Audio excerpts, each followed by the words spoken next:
All right.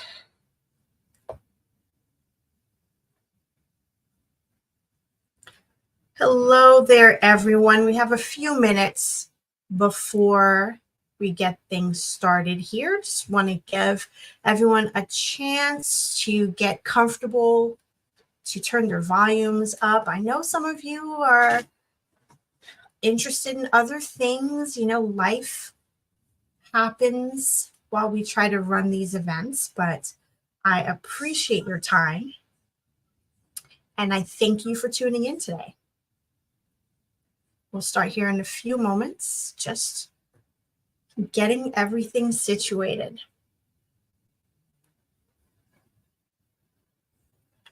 Great.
Fantastic.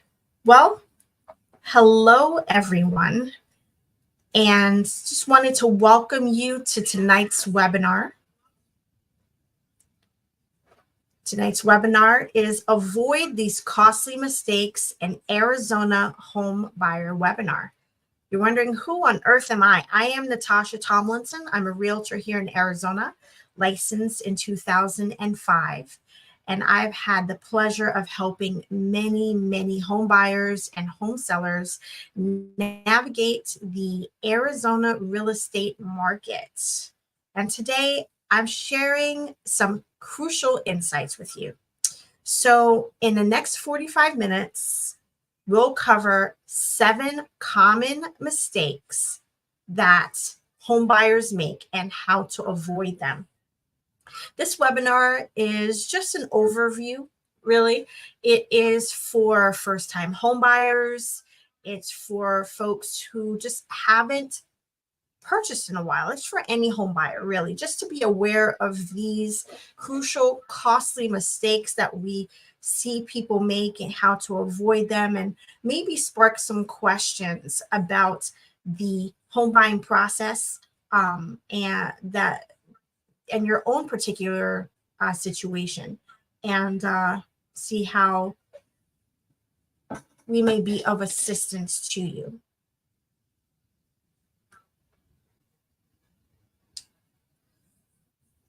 So first, I really wanted to quickly take a look at the greater Phoenix metro real estate market. Generally speaking, the Phoenix metro area, our real estate market, is mostly balanced. So we're a slight seller's edge, but it is mostly balanced. Now remember that real estate is hyper local, right? As they say with real estate, location, location, location. And some areas may seem increased activity because they are closer to certain employment centers, closer to hospitals, freeways, better school districts, high tourist areas are also a great attraction. And now other areas that are more on the outskirts of town may see less activity, and that real estate demand for that area could be pretty flat. And that is all dependent on affordability. It's dependent on where the hot spots, the employment districts are, the tourist areas, the main attractions are in town, and where that property is in relation to that. So again, just want to keep that in mind.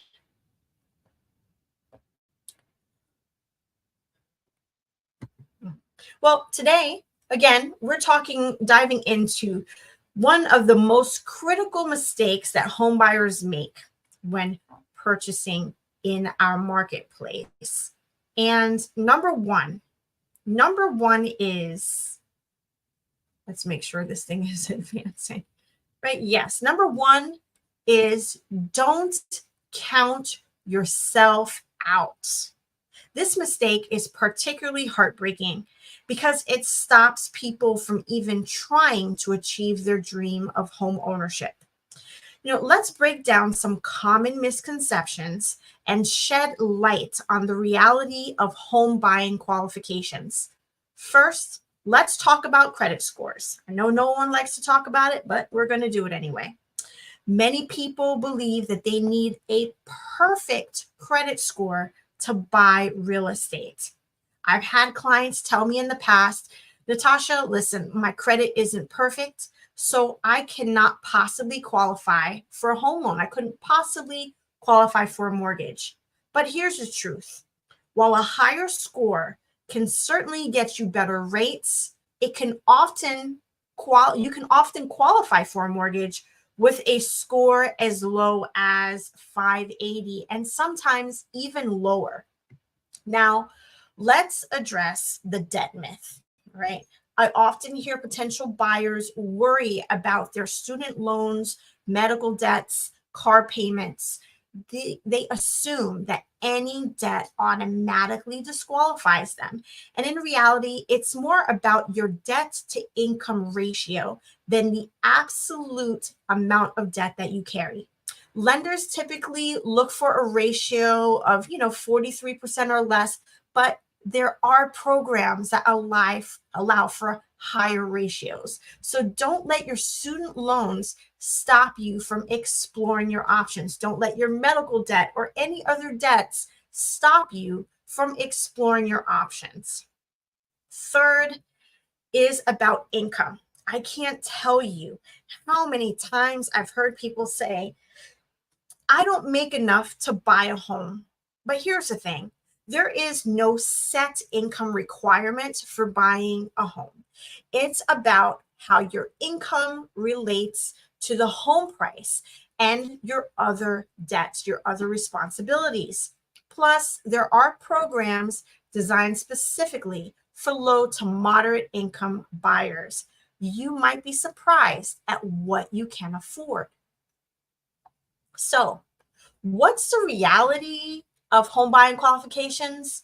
The truth is, they're much more flexible than most people think. Lenders look at your overall financial picture. They look at your credits, yes, your debt, your income, any assets that you may have. They look at your employment history. It's more of a holistic view, not just one magic number that determines everything. So let me give you an example. I recently worked with a couple who thought they couldn't buy because of student loan debt. They almost gave up before even starting. But when we sat down and looked at their entire financial picture, we found that they actually qualified for a first-time homebuyer program. They're now happily settled in a new home, building equity instead of paying rent. And, this brings me to my next point, the importance of getting accurate, up-to-date information.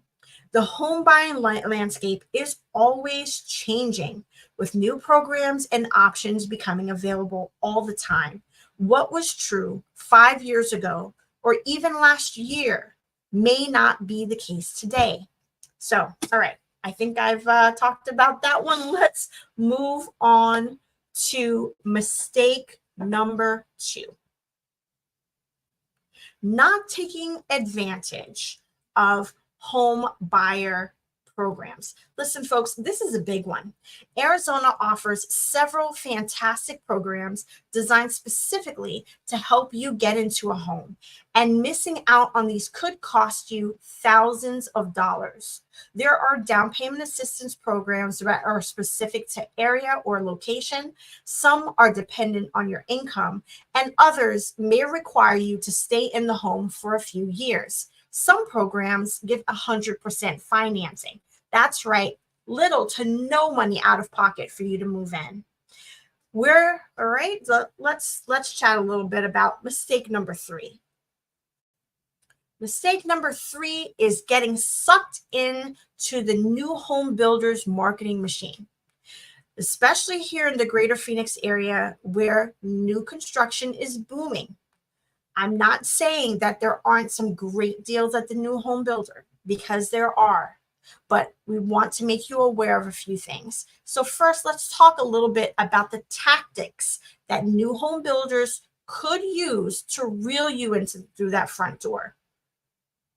It is crucial to understand these marketing tactics so that you can make an informed decision. First, there is the model home trap. Builders showcase their model homes with all the bells and whistles, upgrades, finishes, premium appliances, professional staging. The place smells like home-baked cookies. It's designed to make you fall in love. But remember, what you see isn't always what you get at that base price. Another tactic is the urgency play. You might hear things like, listen, this is the last lot in the community. Prices are going up next week.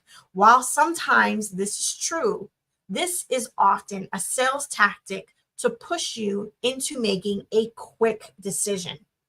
Builders also often have preferred lenders, and they offer incentives for using their lender, like closing cost credits or money towards upgrades.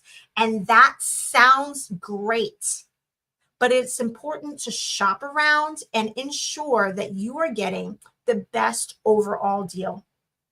Lastly, watch out for the upgrade upsell.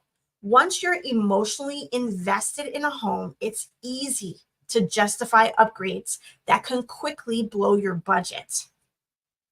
Now, let's move on to mistake number 4, shall we? Which is skipping or waiving the home inspection period. Skipping the home inspection is like buying a car without looking out under the hood, buying a car without the Carfax. It might look great on the outside. You love the paint colors, you love the flooring, but you could be in for some expensive surprises down the road. Let me explain why home inspection is so vital in the home buying process. First and foremost, a home inspection gives you an unbiased professional assessment of the property's condition. It's your chance to really understand what you're buying beyond what meets the eye. This is crucial whether you're looking at a brand new build or a charming 1920s bungalow. Secondly, the home inspection, it gives you leverage. If significant issues are uncovered, you have the opportunity to negotiate repairs, price reductions, or possibly even walk away if the problems are big deal breakers. Without an inspection, you're essentially agreeing to buy the home as is, warts and all. Lastly, a good inspection can save you money in the long run. It can identify potential issues before they become major problems, allowing you to budget for future repairs or maintenance. Let's give you an idea of what a standard home inspection covers. It covers structural elements, which include the foundation, walls, ceilings, and the roof. The exterior evaluation, looking at the garages, drainage, grading, roof and attic. The inspector will look for leaks, proper insulation, and proper ventilation of the roof and attic. Plumbing systems. The inspection covers your water heater, looking at the pressure, drains, pipes, your electrical system. They're checking all the visible wiring, service panels, breakers and fuses, taking a look at the HVAC system. Heating, cooling, ductwork are all thoroughly examined.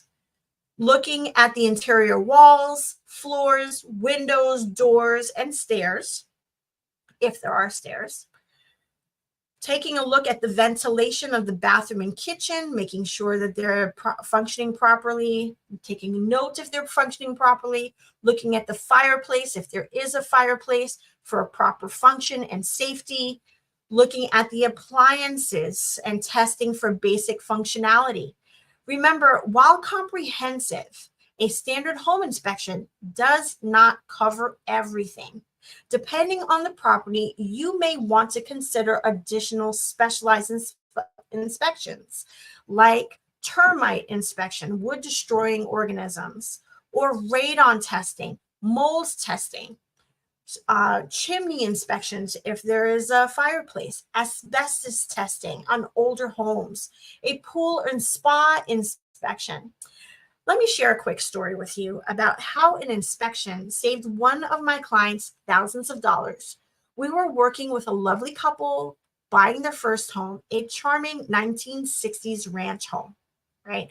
The home looked great, but our inspector discovered significant issues with the electrical system. It wasn't up to code and posed a serious safety risk. Armed with this information, we were able to negotiate a reduction in the price to cover the cost of the updating the electrical system. Now, without that inspection, my clients would have been on the hook for those repairs themselves. Home inspections can also help you plan for future expenses. Maybe the roof is nearing the end of its life, or the water heater is showing signs of age. This information allows you to budget accordingly and avoid surprise expenses down the road. Also, don't forget about that peace of mind factor. Knowing that your potential new home has been thoroughly examined by a professional can help you feel confident in your decision making. So let's move on to our next mistake, shall we? Yes. Let's transition.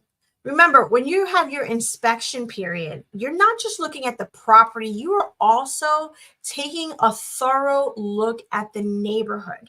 When you buy a home, again, you're not looking at the structure, you're looking at the community, you're looking at that neighborhood, because that has a huge impact on your quality of life and your home's future value. Why is a neighborhood research so important? Well, it ensures that the area aligns with your lifestyle and your needs. A neighborhood that's perfect for a young professional might not be ideal for a family with school-age children. Also, understanding the neighborhood helps you gauge the potential for appreciation in the future. Is this an up-and-coming area? Are there plans for new amenities or developments that could increase the property value?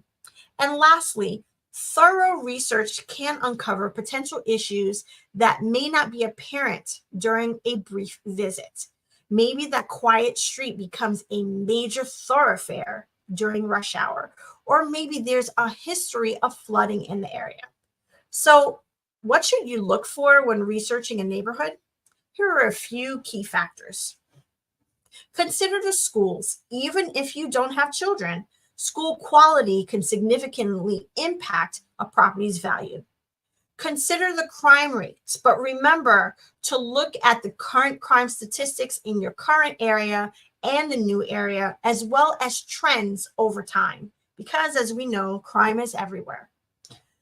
Also, take a look at future development for that area. Are there plans for parks, new shopping centers, other amenities, or maybe there are less desirable developments in that area. What about transportation?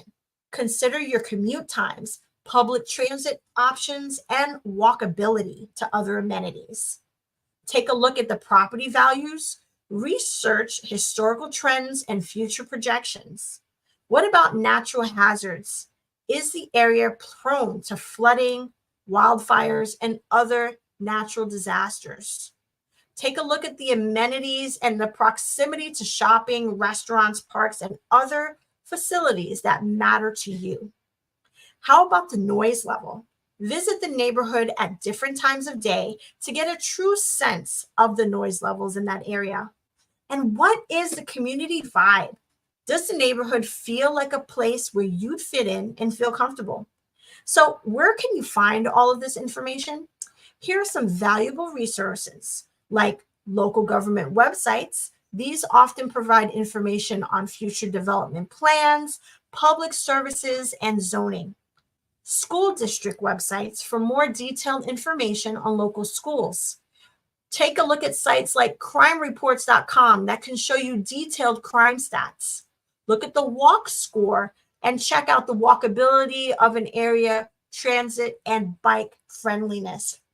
Check out local news sources, which is great for understanding current events and future plans in that area. How about the FEMA flood maps, essential for understanding flood risks? Social media. There are neighborhood Facebook groups or Nextdoor can give you a sense of community dynamics. And of course, you can speak with your realtor who has access to a wealth of data and local knowledge that can be invaluable in your research. So now let's jump on to mistake number 5, which is skipping the HOA document review. This is a critical step that many home buyers overlook, often to their later regret. First, let's talk a little bit about what is an HOA. HOA stands for Homeowners Association. It's an organization in many communities that makes and enforces rules for the properties and residents. In Arizona, HOAs are incredibly common, especially in newer developments. So, why is reviewing the HOA documents so crucial? Well, when you buy a property in an HOA community, you're not just buying the home, you're entering into a contract with the HOA. This agreement can affect everything from what color you paint your property to whether you can park your RV in the driveway. Skipping the HOA document review is like signing an agreement without reading it. You may be agreeing to rules and financial obligations that you're not aware of, and that could significantly impact your lifestyle and your budget. So let's break down what HOA documents typically include. They include CC&Rs. Those are covenants, conditions, and restrictions. This is the main governing document, and it outlines the rules of a community, covering things like use of common areas, architectural controls, and pet policies. Bylaws. These describe how the HOA operates, including how board members are elected and how meetings are conducted.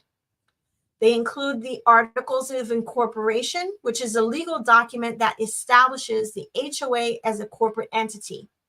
There are rules and regulations that are more detailed day-to-day rules that complement the covenants, conditions, and restrictions.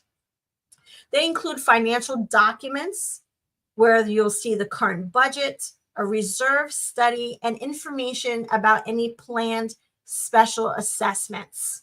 You'll get meeting minutes and gives you insight into the current issues in the community and how the board operates.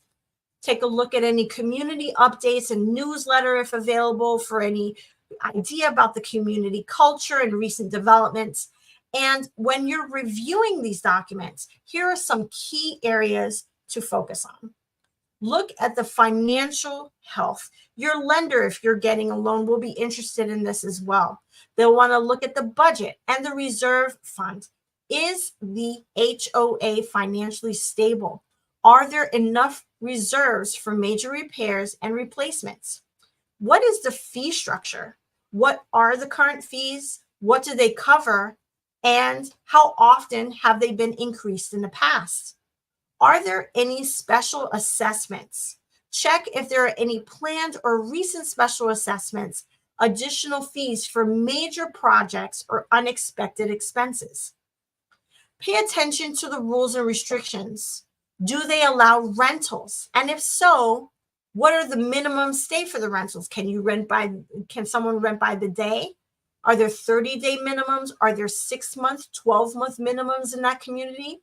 Can someone have a home business in that community? Are there pet restrictions? Do they restrict the size of the pet? Do they restrict the breed? What about architectural controls and understanding what changes you make to the property and if HOA approval is required? What amenities does the HOA provide, and are those amenities well maintained? Insurance. What does the HOA's master policy cover, and what are they responsible for ensuring? Is there any ongoing litigation, any ongoing legal disputes? What about violations and fines? How are those processed? You know, the point of taking a look at these HOA documents is to avoid surprises or at least minimize them so that you can budget accordingly. Understanding all potential costs helps you determine if the property truly fits your budget. It allows for future planning. Understanding the planned improvements or changing can help you anticipate how the community might evolve in the future. And again, it allows peace of mind. Knowing that you've done your due diligence can make you more confident in your purchasing decision. Well, folks, you know, we've covered a lot of ground in today's webinar, Avoid These Costly Mistakes, an Arizona Homebuyers webinar. And I just wanted to give a quick recap of the crucial mistakes that we discussed today. Counting yourself out before you get started, not taking advantage of home buyer programs, getting sucked into the new home builders marketing machine, skipping or waiving the home inspection period, that due diligence period, and skipping the HOA document review. Each of these mistakes can cost you time, money, and a whole lot of stress. But armed with the knowledge we've shared here today, you're already ahead of the game, right? So what are the key takeaways? Don't assume that you cannot buy. Get the facts first. Explore all available programs and resources available for today's home buyer. Approach new construction with your eyes wide open and a critical mindset. Always get a professional home inspection. Thoroughly review your HOA documents before committing to a purchase. And remember, buying a home, it is a journey, okay? It's okay to take it one step at a time. The goal isn't just to buy a property, it's to buy the right home for you at the right price in the right location. So, you know, what's next? You say, okay, great, I heard you. I'm interested. What's next? Well, you can schedule a free consultation with me. Yes, free. And we'll discuss your specific situation and create a personalized home buying strategy. Start researching home buying programs, down payment assistance programs that are available here in Arizona, and I can provide you with a list of resources to get you started. Now, feel free to share this information with any friends or family who may be considering buying property in Arizona. As we say, knowledge is power, and the more informed buyers we have, the healthier our real estate market will be. Folks, I thank you so much for chiming in today, for listening to me ramble on and on about these crucial mistakes that we see in our market. And if you have any questions about real estate, the Arizona real estate market, your particular situation, loan programs that are available, buying opportunities in today's market, feel free to reach out on any of the social media channels. Check out my website or call me directly at 480-203-4364. Again, thank you for your time. I know life gets busy and I appreciate you spending a bit of it with me. Ta-ta for now. Until next time.